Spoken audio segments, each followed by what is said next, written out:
Hi, I'm Caroline. Welcome to my channel where I talk about reading, writing, and storytelling. Today, I want to talk about writing craft books, and I love craft books. I'm one of those writers who, when I get stuck on something, when I'm stuck on a problem, I can turn to a craft book and flip through it, read some of it, and it will get those creative juices flowing and hopefully get things unstuck for me.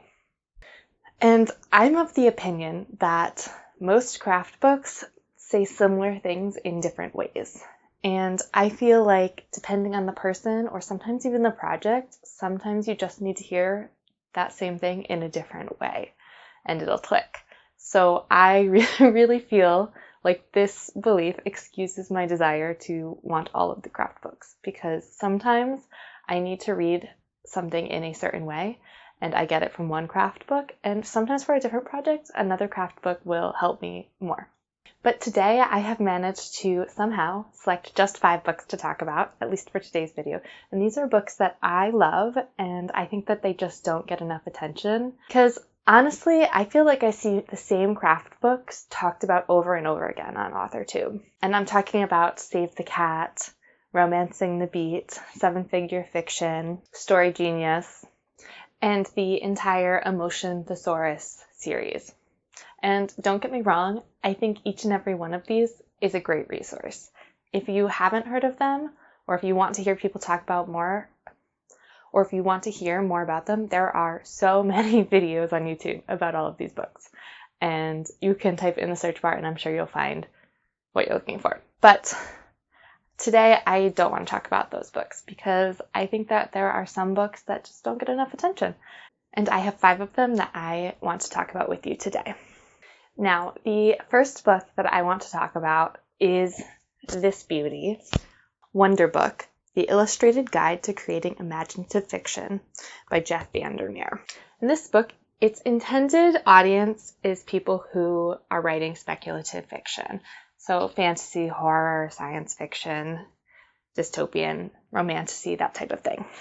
But I honestly believe that this book is great for all writers.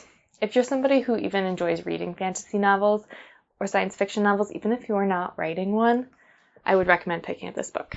And this one, more than any of the other books I'm going to talk about, I would recommend picking up in hard copy, because it is an absolutely beautiful book to flip through. This book is filled with art and diagrams and so many things that are just meant to show you the joy of imagination and to help inspire you to create. And this is a great book, in my opinion, just to flip through.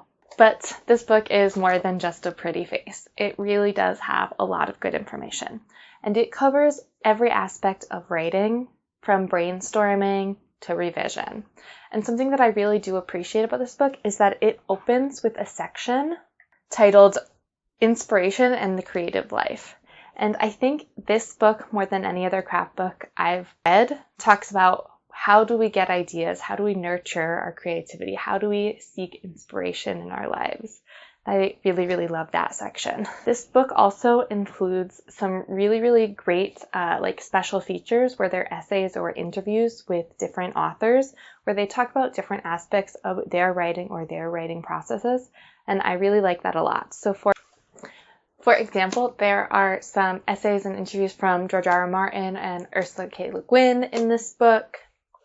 And there are also just some really, really great and imaginative diagrams, images, writing prompts. This book is just an absolute joy to work through, to flip through, and it's so full of good information. And it references so many other good writing craft books in the text. So even if you're reading it and it doesn't go quite as in-depth about something in particular, because it is more of an overview book, it probably will tell you other resources to look at to get more information. I really love this book.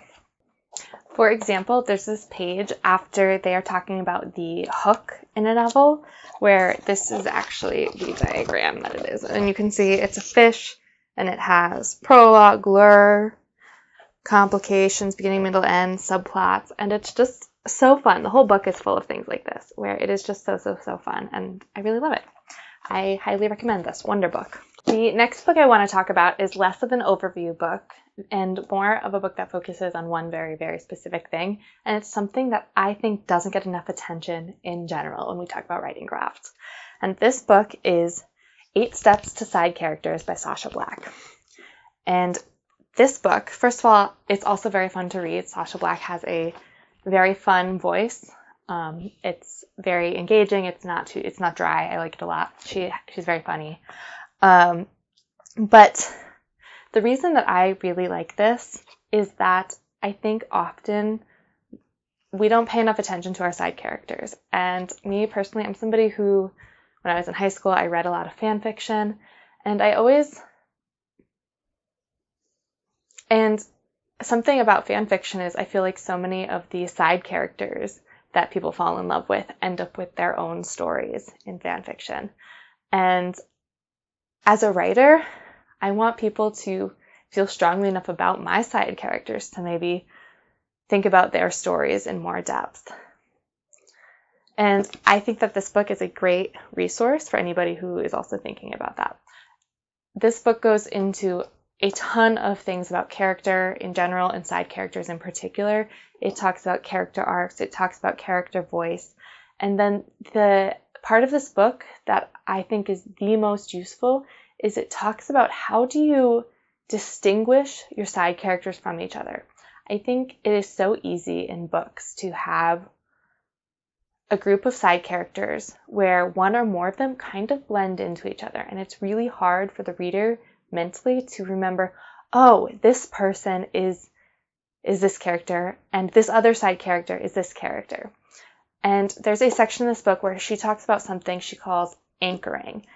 And it's something where you can anchor a character to a trait, where she talks about something she calls anchoring. And it's a strategy that she recommends for helping readers build the association with a certain side character. So a side character can be anchored to a place or an object or even like a trait. There's an example in the book where she talks about Hermione from the Harry Potter books, and Hermione's anchor is like books and knowledge and the library.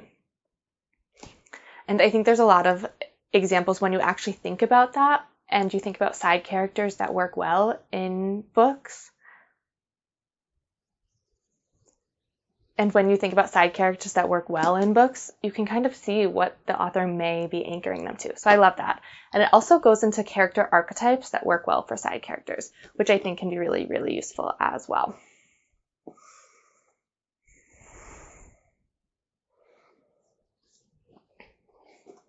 So if you're looking for an entire book on a subject that I think sometimes gets a paragraph in other books, when it's talking about side characters and kind of the ensemble members of your cast, I would recommend checking out this book by Sacha Black. The next book I want to talk about I read on my Kindle, so I don't have a copy to hold up, but it is called Getting into Character, 7 Secrets Novelists Can Learn from Actors. That's by Brandy Lynn Collins. I've actually never heard anyone on YouTube or not on YouTube talk about this book. And it is a book where it talks about 7 secrets from method acting in particular and how writers can apply them to their own work. And it's not necessarily a cohesive book on one topic. It's split into just the 7 secrets, kind of like a list, but each section is so good. And I really, really like how in the beginning of each section, Brandy Lynn Collins introduces what it means in the context of method acting, what she's talking about, and where this secret is coming from. And then there's a section underneath where it talks about, well, what does this mean for authors? So she really helps to bridge the gap for you in terms of, well, this is what actors do and this is what writers can use this for. And I really like some of the sections that are in this book. There are sections about creating your character and characterization from the character's inner values. There's sections about subtext, about character goals, but there's 2 particular sections in this book that I read and I think about all the time actually when I write. And I go back to and kind of reread these sections sometimes. And one of them is about the different shades of passion or emotion and how passion or emotion isn't just displayed in one way. And you can really think about how there are so many different shades to something, and you can even have somebody act in the opposite way of an emotion in a moment of like extreme emotion. So there's this example that I think about a lot from this section where Brandylin Collins describes a school crossing guard who loves children. And there's one day where there's a small boy who's crossing the street. She waves him on. And then a truck is coming. And it doesn't stop, and it doesn't stop. And the crossing guard has her body between herself and the boy, and the truck stops right at the last moment before it's going to hit her. And she starts yelling at the truck driver. She's so angry. She's relieved, but she's also angry. And then she looks behind her, and the boy is still standing there, frozen behind her in the middle of the road. And she turns and she yells at him. She yells at him to get out of the road. And Brandylin Collins talks about how in this moment, she is angry, she is yelling, she's scary. But that is love for the boy. She's yelling at that boy because she loves him. And this is an example where she is saying, this is a really important moment, and we're actually going to have the character acting in a way that is opposite of the emotion, but the root of it is still that emotion. And I think that that is so important to remember, both in terms of really, really strong scenes like this, where you actually can have the opposite of an emotion, like anger and love, and even in smaller ways to think about, well, love has so many different shades. There's jealousy, there's possession, there's sadness, there's all sorts of things that can be shades of love. And when we want our characters to be acting in certain ways, we can think about these different shades and these different emotions. So I really, really love that section of the book. And I love that example of the crossing guard. And then there's a section about rhythm that I really like a lot. And she talks about an actor needing to find the rhythm of a character and a scene, and even how multiple characters in a scene can have their own rhythms. There can be competing rhythms, and the environment can have a rhythm. And she recommends actually thinking through, what is the rhythm of your character in the scene? And actually, she recommends beating out the rhythm with your hand on the desk. What is the rhythm of your character in the scene? Is it a fast action scene? Is it slow? And then you can add in the rhythm of another character in the scene. Now, I can't do this with like both hands, you know? Like she says, oh, you can do them together to hear like them competing. I don't have the coordination for that, but I do think it's really worth thinking about how characters in the scene can have different rhythms. Somebody can be going slow and somebody can be fast. One example is in the Zootopia movie where someone is in line at the DMV, and the DMV is like a sloth, and he's going so slowly and it's almost painful. And you can really feel there's kind of these two different rhythms of the person's impatience, or the animal, I don't remember what kind of animal it is, impatience, and the sloth. And also there can be a rhythm to the environment. Not all scenes, I think, would have that, but you can think about, well, what's the rhythm of the environment? And I think even something like weather or traffic, something like that could be a rhythm. And I think that this strategy of actually like beating out the rhythm when you're thinking about your scene and trying to get into the like flow state of writing a scene can be really useful. And I haven't heard that anywhere else other than this book. So I really love those two sections of this book. The rest of the book is also really, really good and helpful. I would highly recommend getting that book as well. The next book I want to talk about is The Magic Words, Writing Great Books for Children and Young Adults by Cheryl Klein. Cheryl Klein is somebody who has a history in the publishing industry as an editor. She knows a lot about publishing and about editing and about writing and about fiction.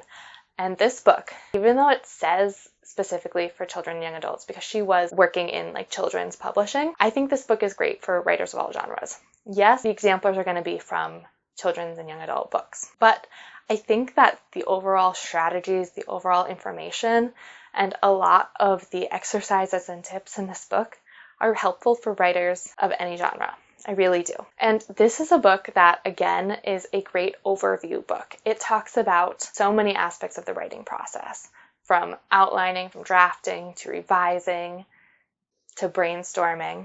And she really offers a lot of exercises and tips that you can tell come from a lot of experience in the publishing industry.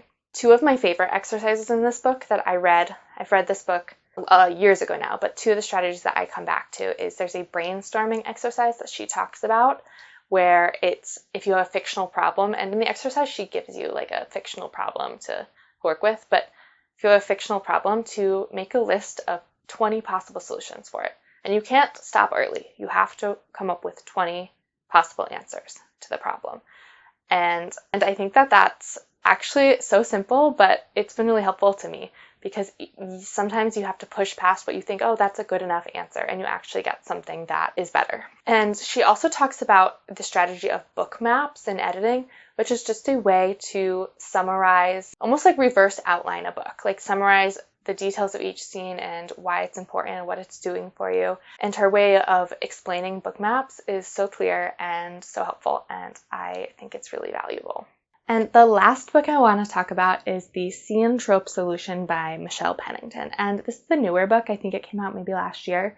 And there's a really great section in the introduction where it talks about the different purposes of tropes in terms of like developing characters or relationships. And this book is specifically really great for romance. And so there's this introduction in the book where they talk about how different types of tropes can develop a relationship or increase intimacy between characters or test a relationship. And then it basically goes into a list of different scene tropes. And so these aren't like the whole story level structural tropes, like it's not enemies to lovers, but it does have a really great list of scene level tropes and really great descriptions of kind of what they can help you to achieve. So like, for example, there's an entry about an angry kiss. And there's this great explanation about like what it can do and also some pitfalls about like subgenres of romance where it might not work very well. It might not be what readers are expecting. Or another example is like, Are You Cold?, where somebody offers the other love interest a blanket or their jacket. And I think this resource, if you're somebody who finds books that are like reference books where you can, almost like a dictionary thesaurus, but like there's the emotion thesaurus, there's the positive trait thesaurus, that whole series by Angela Ackerman, I think. I might be wrong about the author. If you're someone who likes that type of reference book to flip through as you're writing, if you're somebody who has the emotion thesaurus, the positive trait thesaurus, the different books of body language, and you're somebody who writes romance, this might be a really great addition to your library. Personally, I find it helpful when I'm like writing a scene and it just feels like a little bit off. I need a little bit more of like the good stuff in there. You can kind of flip through and find a scene trope that might work in the context and really just help the scene be a little bit more fun and help the relationship dynamic between the characters do what I want it to do. This is also really great for like building chemistry. If you're somebody who writes romance and wants to maybe have some more help about building chemistry in scenes, I think scene tropes like the ones in this book can be really, really useful. And that is the end of my 5 craft books that I think are not talked about enough on authortube. And I hope that today I have remedied that injustice just a little bit. If you made it to the end of the video, leave a book emoji in the comments. Let me know if any of these books sound like books that you might be interested in checking out, or let me know if you have a favorite craft book that nobody talks about and you don't understand why, because I, as I said, love craft books. I want to check them out. Let me know if you want more content about writing craft books, podcast classes, because I am addicted to all of those things. And that will be it for me today, and I will see you all again very soon in another video.